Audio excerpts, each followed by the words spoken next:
What's going on, Pack a Day members? Welcome into a brand new members only Q&A. Appreciate you guys being here. And of course, thank you so much for being members. I had to do a quick double check to make sure I set it for members only today. I did. I did the quick audio check as well. So we should be good to go. Thank you again so much for being here. If you are here after the fact or not a member yet, make sure to check out those memberships. I do open it up to everyone after the show is over. But if you want to make sure you're checking it out live and or getting those questions in, make sure to check out those Pack a Day Podcast YouTube memberships. Plenty of super cheap options available out there for you. And you can check those out again over on YouTube. All right, let's get into all of your questions right away. It is I think it goes without saying, it's a great time to be a Packers fan right now. Everything trending in the right direction. A lot of players taking jumps. Micah Parsons looks insane. The Packers are 2-0. Yeah, you've got a Jaden Reed injury. Zach Tom and Aaron Banks are a little bit beat up, but I would say overall things right now all seem to be mostly trending in a right direction. Hopefully that can be the case. I don't know, just for like ever. I would gladly take that, but let's get into all of your wonderful questions right away. Most hated Chicagoan. Happy Tuesday, Andy. Nixon and Valentine may need some extensions if the defense continues on this trajectory. Also saw the Chargers offered a 4th and Saints a 5th for Quay, and the Bengals a 6th for Malik Willis. Yeah, I think eventually you start getting into the conversations for, Carrington Valentine and Keyshawn Nixon. Right now with Nixon, you've still got him under contract for both this year and next year. Next year's at a really reasonable rate. So at some time you maybe look at that. He'll be 29 next year, but I don't think there's any urgency for that at this particular moment. For Carrington Valentine, he is under contract also all the way through 2026. He's probably somebody that you would look at this upcoming offseason. Tucker Kraft will be the big one in the offseason. Quay Walker, probably the one that they're looking at right now. But yes, there will be some pieces here. And I think they probably want to see how Valentine and Nixon play throughout the entirety of the season. But right now, both of those players certainly trending in the right direction. As far as the Quay Walker, Malik Willis, Romeo Doubs, potentially getting a draft pick in return, I'll say this very clearly.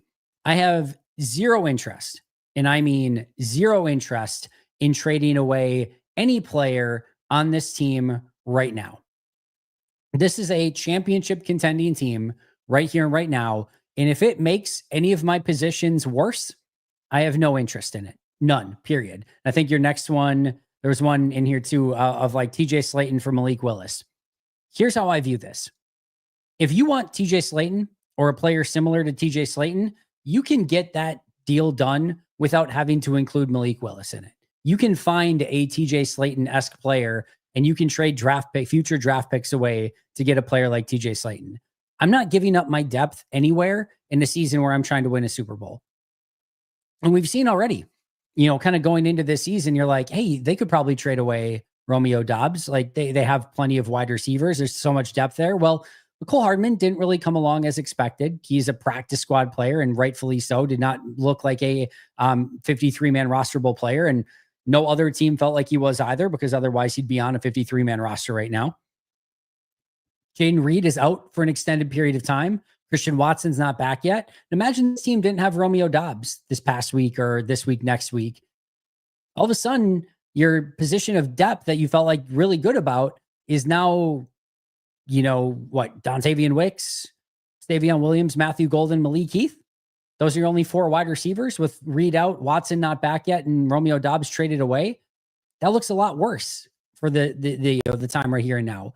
And you just don't know what injuries are going to hit next. Look at all the injuries that we have seen already this week. Jalen Johnson's done for the year. Kalijah Cansey's done for the year. Joe Burrow might be done for the year or close to it. Jaden Daniels is beat up. JJ McCarthy's out about 4 weeks. Aaron Jones is out this week. That's going to be the normal Monday and Tuesday from here on out of just this laundry list of injuries that are going to affect all these teams for the foreseeable future. I want Green Bay to be in the business of acquiring more depth, of upgrading other positions. I am pretty damn close to all in on this 2025 season. Buoy anything that you can. Make it stronger, make it better. Don't make anything worse. I have 0.0% interest in making anything worse. Even if it looks like a position of strength where you're trading for a position of weakness, not interested. Not doing it. If I want to go out and get something, if I feel like I need a run stuffer, another corner, another wide receiver, another offensive lineman, whatever that thing is, I can find ways to do that with the draft capital that I have in the future to get that done without taking away anything that I already have on this team. This team is set up really well right now, and I'm not willing to sacrifice any of that on a season where I'm trying to win a Super Bowl. So, as clear as I can possibly be, I don't care if we lose compensatory picks down the line. I don't care if Green Bay, has to trade away other draft picks to get a player rather than trading a player. Just 0% interest in doing anything like that. The only thing I'm looking to do is upgrade. Now, if, for instance, like, let's say, I'm just throwing it, the names don't matter, but like a Leonard Williams or a Dexter Lawrence or something, like if that's something like that comes available, right? And they ask for a Carl Brooks or a, Warren Brinson or a Nasir Stackhouse. Sure. If you are upgrading at that position, right? If I'm going from a defensive tackle to a better defensive tackle, sure, then we can discuss any player that you want. If you want to, if Green Bay is interested in trading for a better backup quarterback and you trade Malik Willis with that, there's no reason to do that, but you get my point. Sure, then we can have those conversations. So I'm willing to trade a player if it means upgrading at that same position. Other than that, I want all the players that are on this team already because they're doing really, really well. And I have no interest in trading away any depth at any position, period. End of story. Having dreams of a Chargers Packers Super Bowl. And right now, both are looking like the class of their conferences with very light schedules moving through October. Go Pack, go. More bullish on the Packers than I am on the Chargers. They've had a great start, no question about it. But I still think for me, Bills and Ravens are the class of the AFC. Chargers a step below that, but they've definitely played some really good football so far. Meanwhile, Green Bay and Philly seem to be the class of the NFC right here and right now.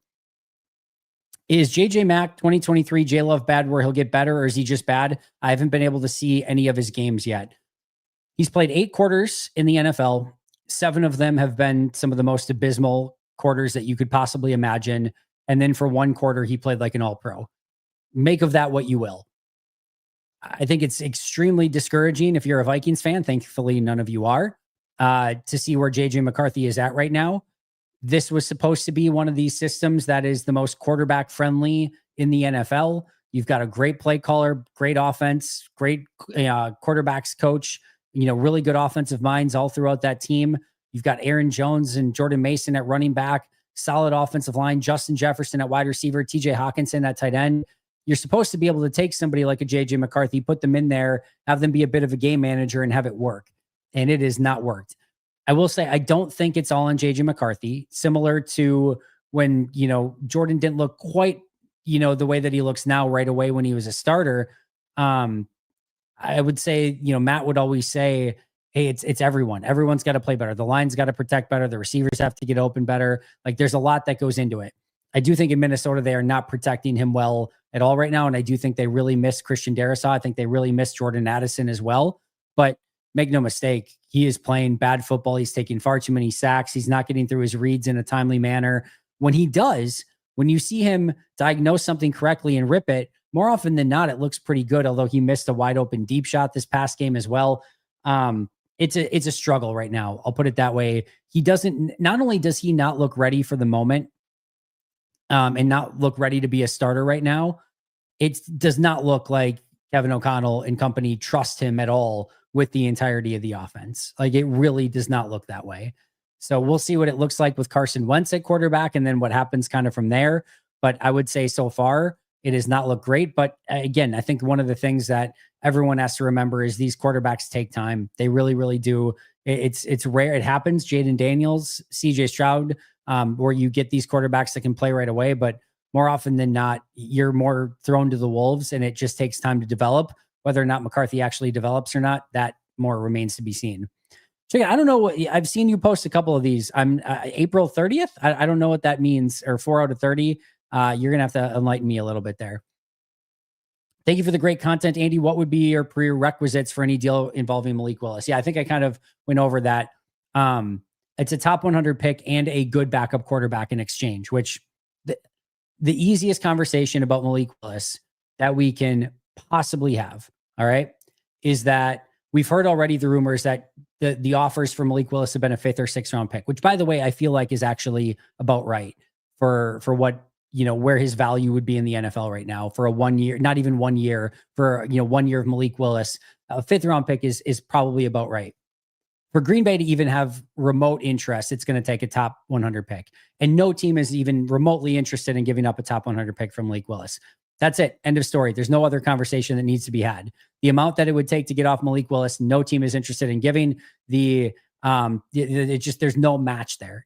That's why so many times so few trades are made in the NFL is because a team values him one way, another values him another, and it's just there's a huge gap between the two.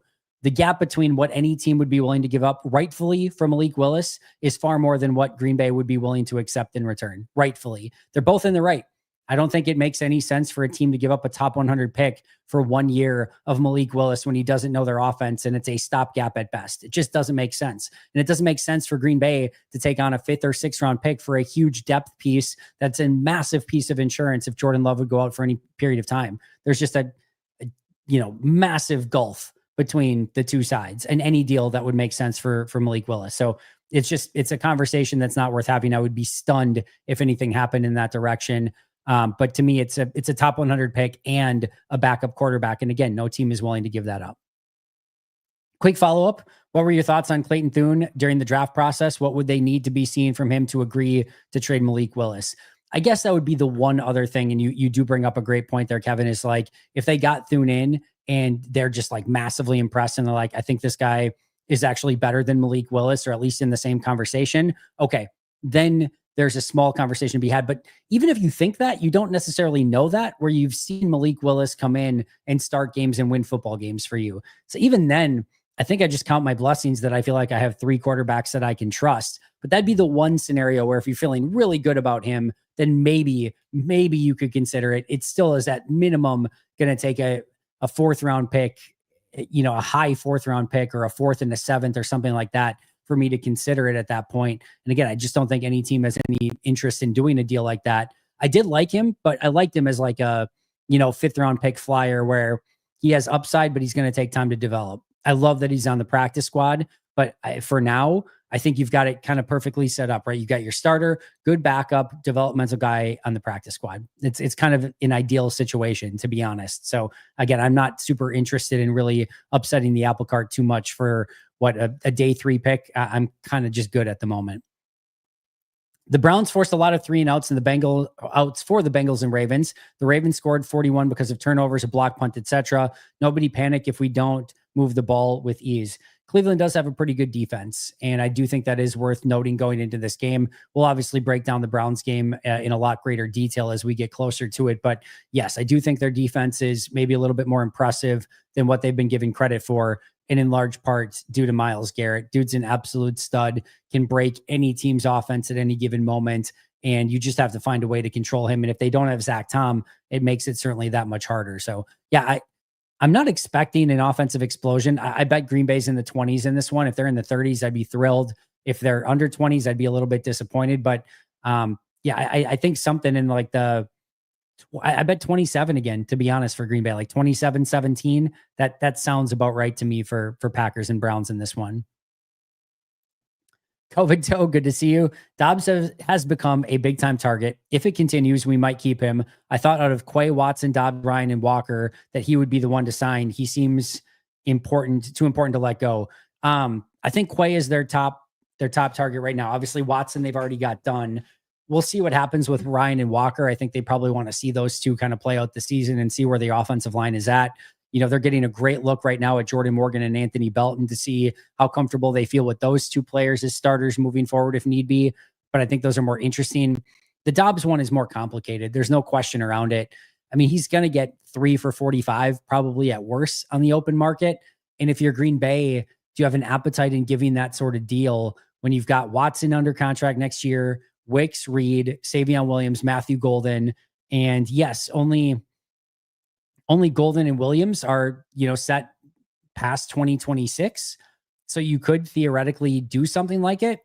I just think when you already have 5 other wide receivers that are set to make the team under contract in 2026, I'm not sure you're willing to give that contract up for Romeo Dobbs. So I don't expect Romeo to be back, but I do not think it's a foregone conclusion. And I do still think there are ways where they could potentially work something out, especially if he does just become Jordan's unquestioned number 1 target and they really develop that chemistry. I think that's the most likely way that he would be back. But right now, if I were betting, I would say pretty easily, I don't think he's going to be back. Right now, where would you say we go with our first selection in the second round of this coming draft? I don't mean to, disregard your question in any way, COVID. So, but the answer is truly, I have no idea. I would probably say offensive line. I'll say offensive line just because they're going to need to continue to restock the cupboard there. If you look at it right now, Rasheed Walker's a free agent. Sean Ryan's a free agent. They may lose both of those. Darian Kennard is a free agent as well. You're looking at the potential of Jordan Morgan at left tackle and also Elton Jenkins. You've got a $20 million decision on, right? And not a lot of free agent money to spend. So even if they don't release Jenkins, right, they keep him on the roster, you're looking at the potential here of Morgan, Banks, Elton Jenkins, maybe Anthony Belton and Zach Tom. And then you have really no depth. I mean, I guess you have Jacob Monk and, Travis Glover. That's what I was looking for. Travis Glover it's two depth pieces, maybe, but neither have shown that they're like ready to be entered into a game or anything like that. I'll go offensive line. I think would by far and away be the most likely if I were guessing today. Can't remember being this excited for a season. We really do, as of now, look unstoppable. This is the best defense that I've seen, and I've been watching since 1991. I love that. I love the enthusiasm, the hope, etc. Just know there are going to be hiccups along the way. There are going to be setbacks. There are going to be injuries. There are going to be moments of adversity, and Green Bay is going to have to overcome that. And as soon as there is any of those, it'll be back to, Green Bay can't win the big one, fire McCarthy, fire. It's just like the normal cycle, right? So we're all on cloud nine right now with where Green Bay has been at through these first 2 weeks, but you got to continue it. And they're going to have to stay healthy. They're going to need some luck to go their way. But I do love the way that both the offense and the defense are playing right now. I think there's so much more out there for the offense, and the defense I don't think is going to show any signs of letting up and slowing down. But like I said, there's going to be adversity at some point, and how Green Bay gets through that will probably ultimately define their season. Just got done with a stressful work meeting. So glad this is here. I can't tell you how much all the regular Pack-A-Day things mean to me, John. Sorry, first of all, that you had a stressful day. Hopefully it's going a little bit better now.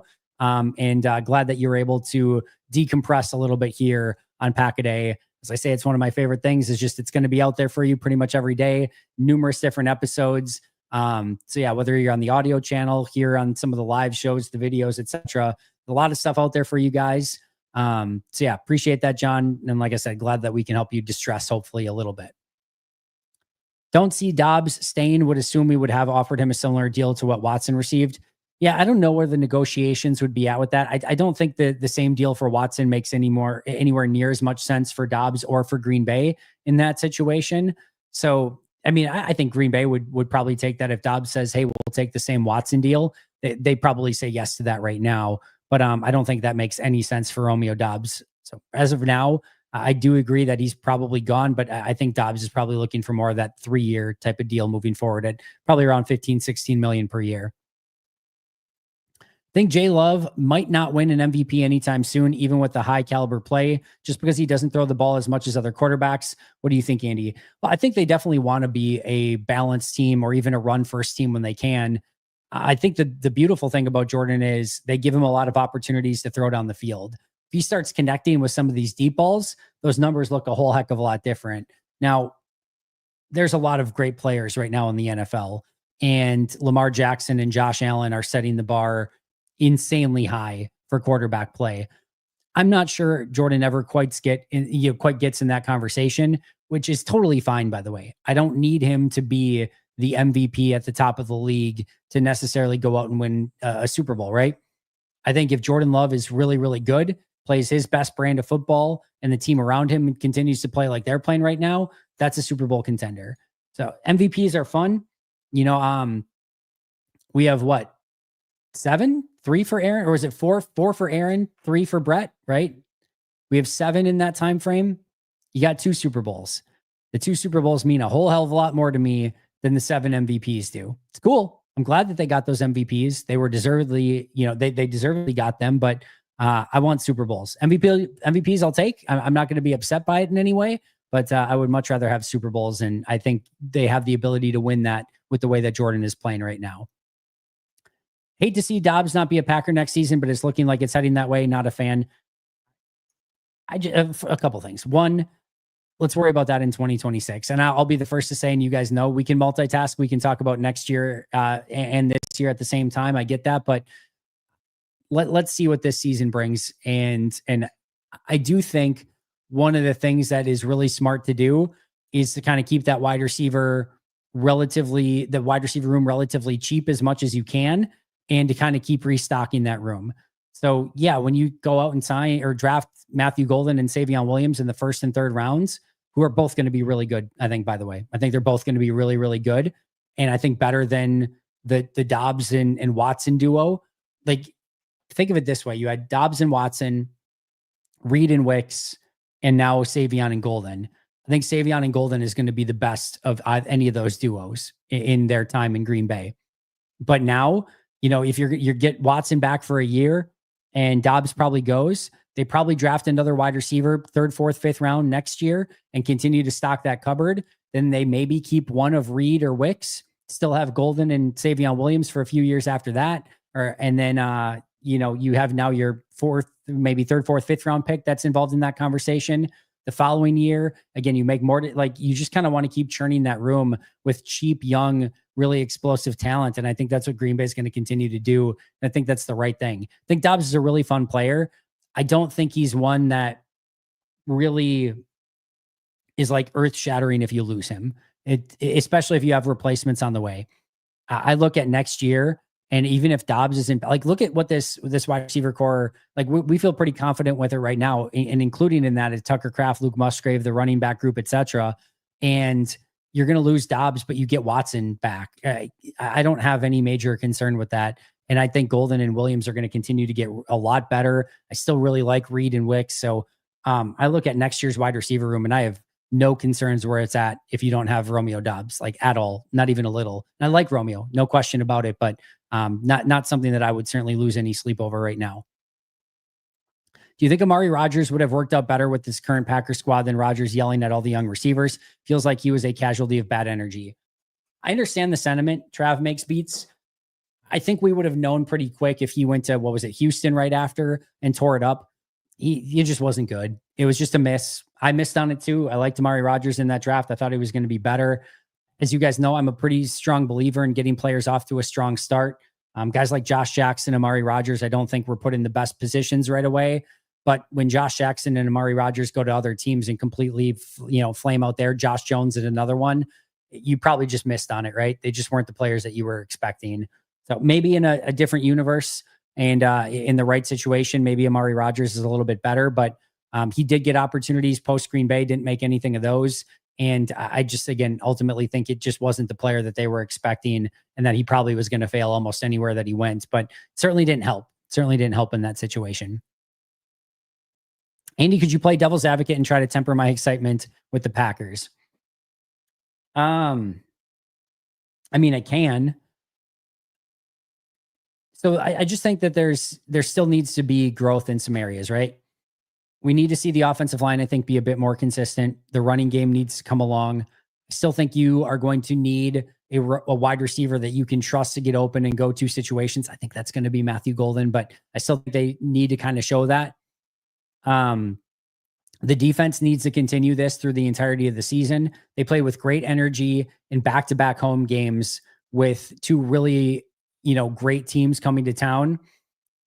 How does that look again in week 10, week 14, when the season starts to wear on you a little bit more? Are they still playing with that same energy and intensity? I still think when you get, some of the best wide receivers, the Jamar Chases, the Justin Jeffersons, yes, the defense has been very confusing and players are in good positions in zone defense to shut a lot of that stuff down. But if you get some of those one-on-ones to Justin Jefferson, Jamar Chase, et cetera, some of those players still make you pay, even if you've got good coverage on the back end. I still think there's going to be questions that this team has to answer. My guess is they're not going to hold teams to 50 yards rushing every single week, that at some point the interior of the defensive line is going to have to probably answer it a little bit more, especially when you go against teams like Baltimore. So there's going to be questions that are posed to this team, no question about it. But I'm very confident that they have answers to the majority of those questions, but they're going to have to continue to grow, have to continue to get better. If they do that, things are really going to be great. If not, then there are going to be deficiencies that other teams do have the ability to attack as the course of this season goes along. Can we just mention how nasty Tucker Kraft's stiff arms are? I swear he just chucks DBs. He's just a physical player. The run after the catch is really, really fun. and you just love the physicality that he plays with. Yeah, I was talking to you guys saw the Mike Wall episodes, but like just made me really think of like run after the catch is got to be one of the top things that you look for when you're scouting a tight end. If they've got run after the catch ability, and I'm not talking necessarily speed, I should say, I'm going to rephrase this, run after contact. If you've got that ability to run through people, it just seems like that is such a huge piece to playing tight end at a high level in the NFL. And if you have that physicality where you're running through people's faces, that usually, carries over into blocking, if not right away, eventually as well. So it's something that I'm thinking about more and more of, like run through contact at tight end, like moving to the top of my list of when I'm scouting tight ends moving forward. No question about it. Look at the George Kittles, the Gronks, the Travis Kelce's, etc. They know how to run through faces. And I think that just pays off really, really big in the NFL. What is the experience in the press box like? Is it hard to stay quiet and not cheer when big plays happen? Appreciate the question, Rob. Not difficult at all. It's a business sort of atmosphere. Everyone's working, and everyone has that kind of respect for one another. And it's a press box, right? Like that's the normal, kind of tenor in that sort of situation. Now you will hear a little bit of a buzz on big plays, right? So it's not like it's dead quiet. If there's a big play, you might hear some oohs and ahs. It's not cheering for that player. It's more of like an adoration or respect for the play that happened, regardless of the team that did it. So you'll hear a little bit of something like that, but no, there's nobody cheering or getting out of their seats in a press box or anything like that. And rightfully so, there should not be anything like that. I think it's still a unique atmosphere, getting to be by some really fun, football people that know the game really, really well, and able to kind of pick their brains from time to time, seeing everything from that viewpoint. I still think it's a cool atmosphere. I enjoy being a part of it, but just a different atmosphere than if I'm watching it here on TV or if I'm in the stands, obviously. But I kind of like that difference in atmosphere and different kind of mentalities that each kind of game day brings. So I enjoy being in there, but it's just a little bit different than, again, being certainly at a bar or in the stands or something like that. How likely do you think it is that Tom or Banks play against the Browns? I don't have a great feel for it right now, Adam. I wish I had a better answer for you, but we'll see if they practice at any point this week. It does sound like Tom is a little bit better. But listen, if there's any concern, they're going to be very cautious with it. I think they can win this game without Banks or Tom, but if they're ready to go, they're going to play. But I just think until we get to an actual injury report and see if they're practicing tomorrow or not, it's tough to say at this point in time. Andy, thanks for everything you do for us Packer fans. How about my boy Tucker Kraft? My guy is starting to get the opportunities downfield finally. Peter, appreciate you a ton. Thank you for being a Hall of Fame member as well. And yes, I do think that Tucker Kraft is having that breakout season. And to your point, getting more of those opportunities down the field. He's a stud. He's breaking out in a major way. We kind of all saw this coming, but it's fun to see it happen in real time nonetheless. And I think those opportunities are only going to become more and more as time goes on and he gets even more ingrained within this offense. How many years do you think the team is targeting with the Quay extension? I'm thinking 3. 3 sounds about right, Tom. I think you're right on par there.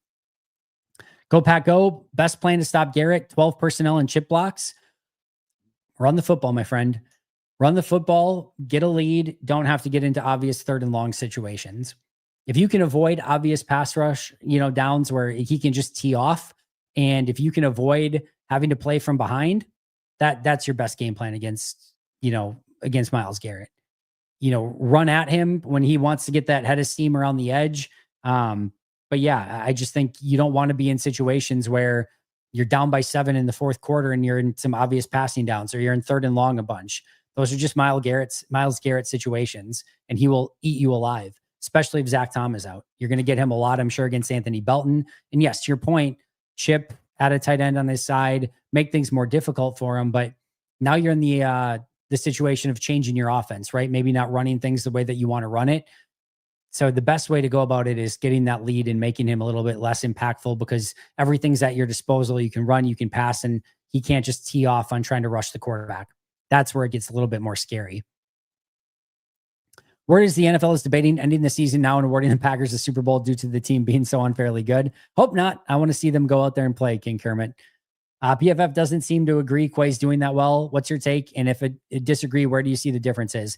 I'm not done grading defense this week yet, so I want to get that out there a little bit more. I'm sure one of the big plays that they downgraded him on was obviously the touchdown at the end of this past week.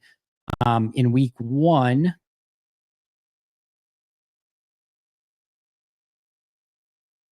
I had a plus. Sorry, 1 second. I had a plus 0.3 grade on Quay in week 1. I thought he had a really nice week 1. Thought he played attacking football, rallied to the football, tackled well. I didn't think there was anything bad in week 1, but I need to take a closer look at week 2, and I should have that. My hope is to have that done tomorrow and the video up tomorrow afternoon for grades this week. So that's my hope and my intent, and hopefully I get there, and I'll certainly cover Quay when we get to that. But overall, from what I've seen so far, I'm very happy with the way that he's playing. But I'm sure, again, probably the big negative on him this past game was that missed tackle in the open field that led to Washington's lone touchdown in that game. Perhaps an uneducated question, but appreciate your insight. Seems like once the Packers get ahead, they hit cruise too early rather than keeping the pedal down. Do you see that, or a bad take? Michael, I don't think it's a bad take at all. And I think Packers fans would tend to agree with you in that assessment. What I would say is that right now, at least early in this season, I think it's really important that they continue to try to get this run game going and try to get Josh Jacobs going. The idea of like, hey, we're winning by multiple scores, let's run the football and try to run clock. This is not some controversial strategy. This is a strategy that's been used in the NFL for years, right? This is more common sense than it is strategy. It's time to run the football, and it's time to make sure that you're picking up first downs, and it's time to make sure that you're running clock. You want that the clock to be on your side. And the best way to do that is to make sure that you consistently run the football. And you also, the player that in general you want to get the ball in their hands the most is Josh Jacobs. If you get to the end of the game and Josh Jacobs has like 12 carries, you also run into a situation where people are like, why is Josh Jacobs only getting 12 carries? You are not mad, and I'm not specifically saying you, Michael, you are not mad because Green Bay is running the football. You're upset because Green Bay is not running the football well. What they're doing in those situations, getting Josh Jacobs the football when you're up and trying to run clock, is what they should be doing. That you want your best player to get the ball more. You want more of those opportunities because you have the lead, and you want to be able to run clock. And if they were running the football well, we're certainly not talking about if like, oh, can you believe they're running the football? Like, no, they just have to figure out a way to run it a little bit more efficiently. And on top of that, the other thing that I would say is their leads have afforded them the opportunity to get more of those reps in the run game. I'm a pretty big believer that during the course of the season, your run game gets better the more that you work collectively with the offensive line. And it's kind of those things that you need reps to get good at it and get connected on it. And I think that's going to help Green Bay in the long run. So no, I don't hate it. Like, there's also been plays where they've taken those shots down the field, even though they've had the lead.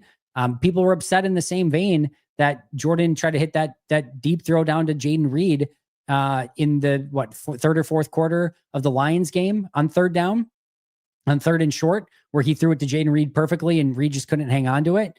So what I think we react to more is play calls not working more than anything else. If Green Bay up by more than 2 scores puts the ball in Josh Jacobs' hands and is averaging 5 yards per carry, everyone's ecstatic and celebrating, be like, yes, now the run game's going to, and everything's exactly the way that it needs to be. I don't view that as poor design or play calling or anything like that. And Matt's still going to take shots. I mean, we've seen that in both the games in the third and fourth quarter. We've seen him take shots down the field, in both of those games. So he's still going to take those, but running the football is going to be paramount to their success when you get into those games in the playoffs. Like, you better be able to run the football when you're up by multiple scores to kind of milk that clock away. I think, again, when you have Jordan too, has sometimes a little bit of an ability to put the ball in harm's way from time to time. I don't know that you want to be chucking the ball all around the yard and giving more opportunities for something like that to happen. So I don't think it's bad design. I don't think it's bad play calling. Just think the execution needs to be a little bit better. And yes, there's probably some things where, maybe bake in some of those run pass option things where if the teams are still stacking the box, you can hit some of those wide receiver screens to the outside and things like that. But in general, getting Josh Jacobs the ball with the lead, especially double digit, and letting him get that run game established. That's what you should be doing. Just needs to execute better. And by that, I don't mean Jacobs. I mean the run game in general. During the offseason, I said on a live that fans were jumping the gun on going right back to the we need a wide receiver one mentality, and that the idea of spreading it around evenly was still right there. As long as guys caught the ball too early for my victory lap, probably a little bit. I think the thing that we need to see is what does this team look like when they are down? If they don't get that lead early, is the defense still as good? Because it's a lot different when the opposing offense has run pass at any given moment, right? Or can run the ball more consistently. Can they hold up in those situations? And offensively, if you're down by 10 points in the third quarter and you need to throw your way back into it, or 14 points, whatever it might be, is there somebody who can help you on offense that's going to be able to get you back in that game? So I think those are the things that this team is still going to need to answer, but I certainly still really like this wide receiver core and don't feel like, oh, they better go out and get that number one guy or they're not going to be able to win it all. They're really good with where they're at right now. And I think they have the receivers that they need, not to mention that Christian Watson coming back very, very soon. Saw Jeff Halfley make an illegal U-turn, not head coach material. Love it, John. Golden will be a 1 by the end of the season. Could be. He was just going through the grades now for the offense. He was really good this past week. It's a rough situation for him to not have any catches in that game. He was getting open a lot. So that stuff's going to come with time. Why do you think people still doubt Love so much? Everyone's so concerned about turnovers, etc., but the numbers don't really justify that position. The bar is just insanely high in Green Bay. We just talked about those 7 MVPs. And when you had, Brett to Aaron back-to-back, 2 of the greatest quarterbacks of all time, Bart Starr in your history, you could be a top 10 quarterback and it's like, wow, they don't have a Favre or a Rodgers, right? Like, it's just sort of the reality that we live in. I think Jordan Love would be the greatest Chicago Bears quarterback of all time. In all actuality, like he probably would be. And other franchises, that's probably the case as well. Just so happens that he's following 2 absolute legends and the bar is just ridiculous, right? I think he's doing a great job. And I think the other thing too, whether it's Brian Gutekunst, Matt LaFleur, Jordan Love, the way that you shut that stuff up is winning a Super Bowl, right? Oh, Matt's not a good coach. He can't win. Or Brian doesn't know how to put a championship team together. Or, well, Jordan is fine, but he can't win the big one or win a Super Bowl. All that crap goes away. At least for a little bit. It'll come back at some point, but at least for a little bit, it goes away. And that's how you kind of shut everyone up. I'm not necessarily agreeing with that philosophy or that idea in general, but that's the best way to do it. If you want to kind of shut up the critics, go out and win the Super Bowl. That shuts them up usually pretty quick. Who do you think will make a bigger impact on their return, Watson or Lloyd? Assuming Watson is Watson or pretty damn near close, I would go Watson pretty easily, but I still have a lot of hope for Marshawn Lloyd and what he can bring to this team moving forward. It's funny, through 3 seasons, everyone was saying Quay should be a weak side linebacker. Packers knew better. He looks really good at Mike. I'm right there with you, John. I think he's fitting in exactly where he needs to fit in right now. Before the season, you predicted Reed would have the most receptions and yards. Now that he's out, who do you got? Well, one of the reasons I didn't feel comfortable predicting Reed is I did have concerns about the foot and the shoulder as well. And just knowing the injuries, I didn't know where it would be. But I guess I'd probably go Romeo at this point. If he can stay healthy, I just think that he's going to probably get the most opportunities still. But it's very much up for grabs with yards, receptions, touchdowns, etc. I think all of those are going to be up for grabs the remainder of the season. But if I had to bet right now, I'd probably just go Romeo. Would have had 2 catches for 130 yards and 2 touchdowns if him and Love had been had got the timing down. Exactly. No question. Is there anyone you're looking to pick up or trade for? Not yet. Ice Cold Gaming. I think it's too early simply because you don't have sellers yet, right? I mean, the worst team is 0-2, and it's tough to be a seller at that point. We get a couple weeks from now, and there's some very clear, Giants, Saints, teams like that are Dolphins that are looking to, fire their coach and start maybe selling some players. Then we can start talking. But I just think for right now, Green Bay's clicking on all cylinders. There's not a ton of weakness. The injuries haven't really piled up yet, and knock on wood, hopefully they don't. But we also don't know exactly who the sellers are going to be. So once we get a better taste of that, of who's really bad and might be willing to trade some players and maybe where some of those needs are for Green Bay, we can put together a list pretty easily at that time. No, you weren't a fan of kickoffs. What do you think of the new kickoff now that most kickoffs are returned? John, I love it. I really do. I would have been for a while very pleased if they just said, "Hey, all right, touchdown, you start at the 25." I guess my bigger point is like I didn't need kickoffs. I would have been fine if we're just like, "Hey, let's have offense and defense, more and less special teams." I think I'm always for that, but I really do enjoy the new rules, and I do think that adding the kick return element is going to be a very important piece, and the teams that are able to pin teams within the 25 are going to be at a huge advantage. Teams that can return it to the 30, 35, 40 are at a huge advantage on the flip side. It's a real game changer when it comes to field position. Not only that, but with kickers making 60, 70 yarders with regularity now, I mean, you get a good return, or even just you get the ball at the 35, you're a first down away from being in field goal range for some of these kickers, which is just beyond crazy. So I think it's a complete game changer, and I've been really enjoying it so far. Do you think Matt LaFleur will use some 7-man protections this week against Myles Garrett? Yes, I think you'll see a few of them. But again, hopefully they're just able to stay balanced and you don't need to get into too much of that stuff and some obvious third downs and hopefully not, being down at any point where you got to throw your way back into the game. Yeah, there's some teams, Cincinnati's another one where you've got Joe Burrow, you've got CJ Stroud, you've got good quarterbacks, and you just can't protect them. And it's really important to put those resources into the offensive line. I'll say it again. I understand it's not the sexiest thing to draft Anthony Belton or Jordan Morgan. There's probably better players that are on the board. But if you don't take those players, you just end up never quite getting them. I know Aaron Banks is probably a little bit of an overpay, but if you don't go out and sign somebody like that, it's just really difficult to find offensive linemen. So, again, are there ways to maybe utilize some resources a little bit better here and there? I'm sure there maybe is, but I'm very happy right now that Green Bay has, 8 offensive linemen that in some capacity I feel pretty comfortable with. And it's a lot better than a lot of teams have it in the league right now. See, now we have a couple injuries on the line, and with the other great fronts against contenders that we have, I have no regrets from the Morgan pick of the Kennard trade. Yep, we just literally talked about it, Matt. Perfect. Saw that the radio show is ending. Not surprised. That was an insane amount of work for you. Still, it was fun. Yeah. This Friday will be the last Pack a Day radio show. Will definitely be nice for me to get a little bit more sleep, not have to be up around 7:45 every morning to get ready for the radio show at 8, and just free up a little bit more time, give me a little bit more focus on the podcast as well, which is never a bad thing. So last show this Friday. I appreciate your support, John. I know I've seen you out there in the comments on the YouTube channel during the show and things like that. So I appreciate you a ton. Bengals offer a 3rd-round pick and Jake Browning for Malik Willis and a 6th. I mean, I don't think the Bengals would trade Browning for Willis straight up. I don't think so, honestly. So again, we're kind of in the realm of unrealistic here, but I take that in a minute because I actually think pretty highly of Jake Browning, and I think you're getting a pretty like quarterback in that situation. So, and maybe even an upgrade. So yeah, I would be willing to take Jake Browning in that situation and then take a 3rd for a 6th. But again, I think we're very much in the realm of unrealistic in that situation. Aaron, good to see you. Thanks for being here.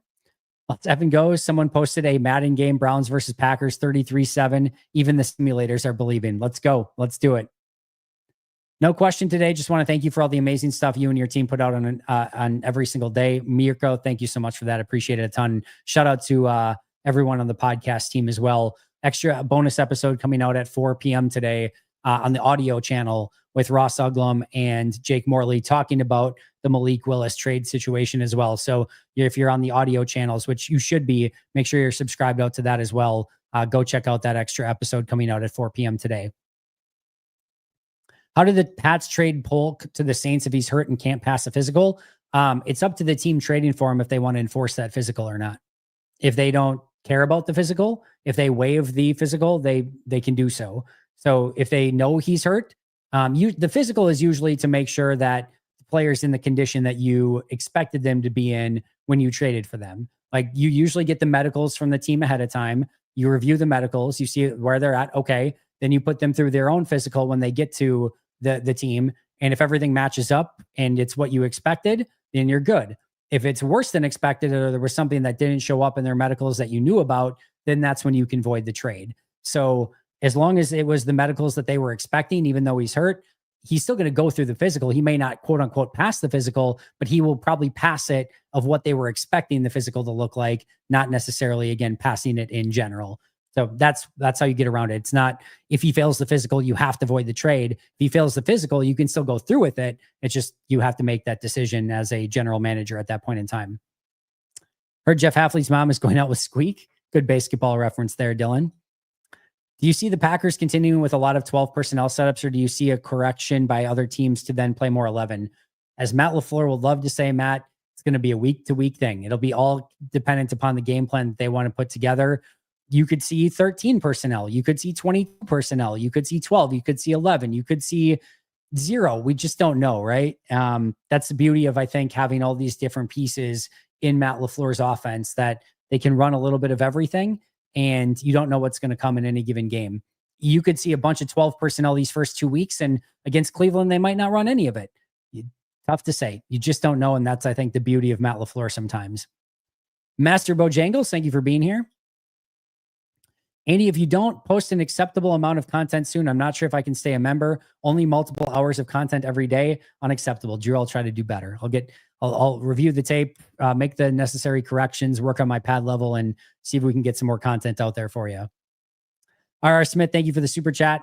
The thing for me is that it wasn't just that Micah is who we thought he was, but the lights turned on for others as well. Some due to Micah, but not entirely. It really feels like the Neo becoming, good Matrix reference there as well, R.R. Smith. Yeah, it does feel like everything's clicking into place. And it's remarkable how that happens sometimes, is you just need one thing to kind of click. It's that last puzzle piece, and all of a sudden everything comes together and just makes it a totally different picture than what you were seeing previously. I was talking to somebody about that recently, actually within the organization, and I'm just like, it's remarkable how I think when Micah's not on the field right now, this defense is still playing insane. And I think they had the ability to do that already within them, but they didn't know it, right? It sometimes it takes that boost of confidence from having somebody like Mike on your team where everyone just believes a little bit more and now goes out and plays at the peak level that they're capable of. I think we're seeing that with a lot of guys on this team. Just he brought a confidence to the rest of this defense that is totally different. And now even when he's not on the field, you're still seeing a defense go out there and completely ball out. Tom, today reading ESPN's power rankings, Rob Domofsky said the Packers still don't have a wide receiver 1 in our description. Why does that matter with how we've played? I understand it if we looked bad, but we don't. I'm going to just follow and say in Matt LaFleur's footsteps and say the wide receiver 1 conversation makes me want to vomit. It's completely irrelevant. It's a non-story, a non-topic, a non-anything. It's irrelevant. They have more than enough weapons in this offense to be successful. That's all I care about. I don't have any concern at all about where they're at from an overall weapon standpoint. And I guarantee you opposing defensive coordinators are not thinking, well, Green Bay doesn't have a number 1 wide receiver. We can go into this game and don't even really need to worry about it. Yeah, good luck with that. This is a very potent offense, and it's only going to get more potent as the year goes along. Carter, speaking of press box, do teams have coaches up in boxes also? Yes. Where are they located in the stadium? I'm not actually sure. I think it's just on a different side of it. I haven't been in the coaches' boxes, so I don't actually know the answers to that. Seems like defensive coordinators are often watching from up top. Yeah, so there is a coaching box. There's usually like an opposing team's box, and they've got different areas for it. The announcers are in a different area than what we are. So there's just different sections of it, but I think it's all on the same level. I think it's all in the same kind of hallway, but I think just kind of in different areas, but I don't technically know that for sure.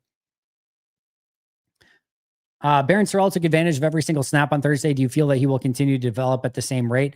I don't know about the same rate, but I definitely think he's going to continue. And I think that was a great first impression for Baron Sorrell. Again, want to get to the defensive tape to watch him just a little bit closer, but on rewatch, when I watched him just in general, I was very impressed with what I saw, and hopefully that continues, because what a great extra piece that would be to have on the defensive line as well.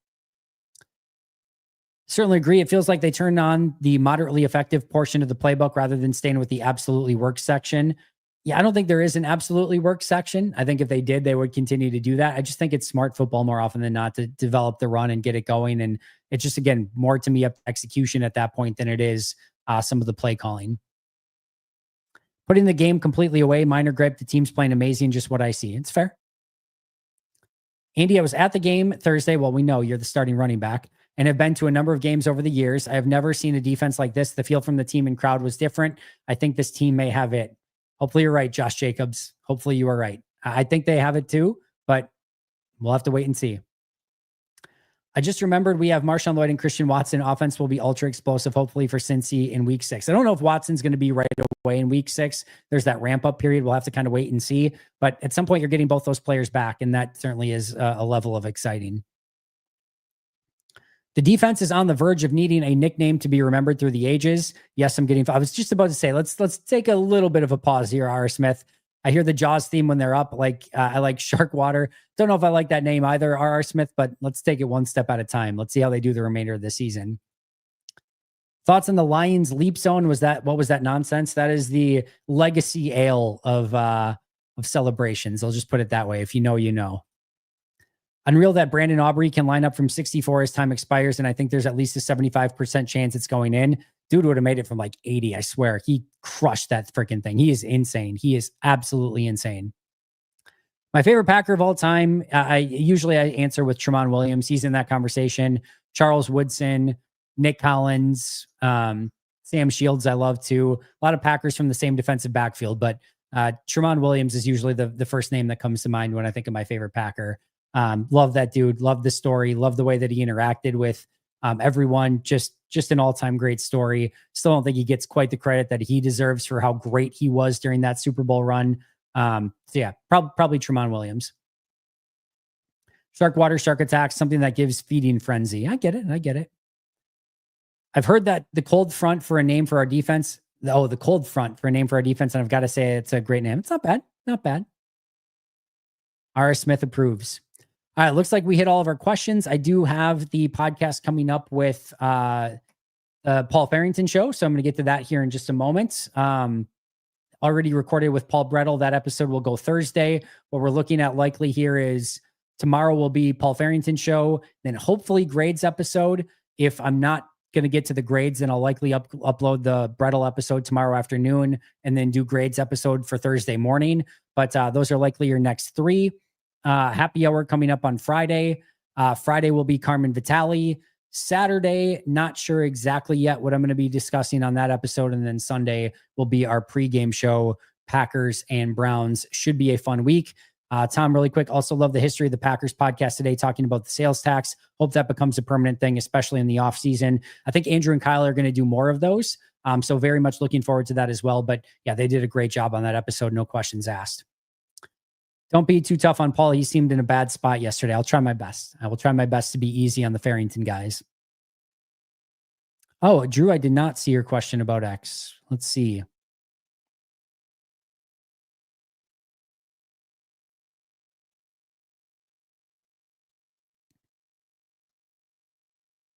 Thought I got to everything. I'm just double checking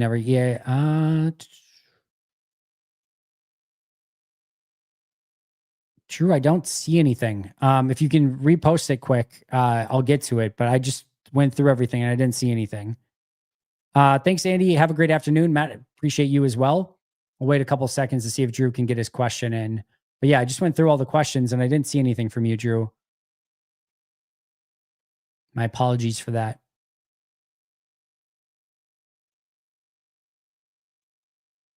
I'll give it a couple more seconds. I hope you guys have a great rest of your day, though. Really appreciate all the support. Thank you guys so much for being members. Like I always say, it is a huge part of what we do here on the podcast. So cannot thank you enough for all of your support. Again, if you're here afterwards and have not become a member yet, make sure to check that out. Is he playing as well as last year and teams are just avoiding him? Teams are avoiding the deep layer of the field. They're not throwing deep at all in Green Bay because the coverage has been so sound. So it's just really difficult for, I think, those safeties to get a lot of recognition because there's nothing going on back there. What I will say is I thought he was really good in the first game, and Jeff Hafley thought it was the best game that he played as a Green Bay Packer in week 1. He said that in his press conference last week. So he's playing very, very well. I know his PFF score isn't great. You can ignore that. He's doing great. Probably my score may not be great either, just because, again, it's predicated on things kind of happening in your area. If you're not getting challenged, if you're just kind of going back and dropping into your zone, there's only so much of a grade that you can give on that play. But he's doing great. I have no concern about him at all. Salute to you too, my friend. Tony, glad it's a bright spot of your day. It's quite frankly a bright spot of mine as well. It doesn't seem to be talked about very much. Is that because of the Micah hype and honeymoon? Yeah, I just think he hasn't had much go with, like, he hasn't had any opportunities for things really in his direction at all. Teams aren't throwing deep on Green Bay because the coverage is so great and because the pressure is getting there so quick. So I think it's just lack of opportunity more than anything else. All right, guys, I'm going to get out of here. Thank you so much again. I will see you guys all very soon. But until next time, and as always, go Pack Go.